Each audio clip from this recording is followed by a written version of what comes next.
আজকের ভিডিওতে থাকছে ইসলামের প্রথম খলিফা রসূলুল্লাহ সাল্লাল্লাহু আলাইহি ওয়াসাল্লামের অতি প্রিয় সাহাবী হজরত আবু বকর আস-সিদ্দিক রাদিয়াল্লাহু আনহু এর জীবন কাহিনী। 3 পার্টের এই সিরিজে আমরা দেখব তার শৈশব, ইসলাম গ্রহণ, রসূলের সঙ্গী হিসেবে ভূমিকা এবং খেলাফতের সময়কার ঘটনাগুলো। হজরত আবু বকর রাদিয়াল্লাহু আনহু এর পূর্ণ নাম আবদুল্লাহ ইবনে আবি কোহাফা। তিনি 573 খ্রিস্টাব্দের দিকে মক্কায় কুরাইশ গোত্রের বনু তাইম বংশে জন্মগ্রহণ করেন। পরিবার ছিল সম্মানিত ও সচ্ছল, কিন্তু তিনি ছোটবেলা থেকেই নম্র স্বভাবের, সত্যবাদী এবং সহজ সরল জীবনের অনুসারী ছিলেন।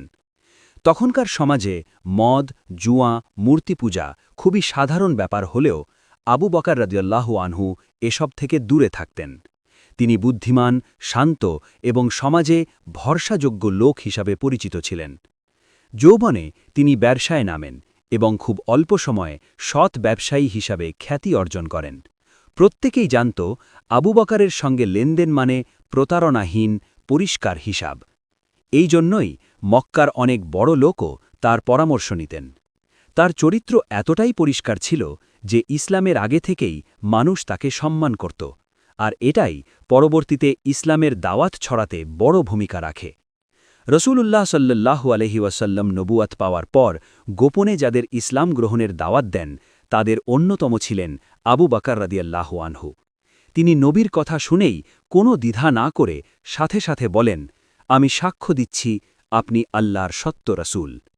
এই কারণেই পরে তাকে বলা হয় আস-সিদ্দিক, অর্থাৎ যিনি নিঃসংশয়ে সত্যকে গ্রহণ করেন, সত্যকে সমর্থন করেন। ইসলাম গ্রহণের পর তিনি শুধু নিজে মুসলিম হয়ে থেমে যাননি। তার মাধ্যমে উসমান ইবনে আফফান, আব্দুর রহমান ইবনে আউফ, তালহা, জুবায়ের রাদিয়াল্লাহু আনহুম এর মতো বহু বড় সাহাবী ইসলামে প্রবেশ করেন। মক্কার প্রথম যুগে মুসলিমদের উপর যখন ভয়াবহ নির্যাতন শুরু হল, তখন আবু বকর রাদিয়াল্লাহু আনহু নিজের অর্থ খরচ করে অনেক নির্যাতিত দাসকে মুক্ত করেন। এর মধ্যে ছিলেন হজরত বিলাল রাদিয়াল্লাহু আনহু, আমির ইবনে ফুহাইরা রাদিয়াল্লাহু আনহু প্রমুখ। প্রতিটি মুক্ত দাসের পেছনে যে অর্থ খরচ করেছেন সেটি শুধুই আল্লাহর সন্তুষ্টির জন্য, কোনো দুনিয়াবি লাভের জন্য নয়। এইভাবেই শৈশব থেকে সত্যনিষ্ঠ জীবন, তারপর প্রথম ইসলাম গ্রহণকারী পুরুষদের অন্যতম হওয়া আবু বকর রাদিয়াল্লাহু আনহু এর জীবন শুরু হয় এক অনন্য ধারায়।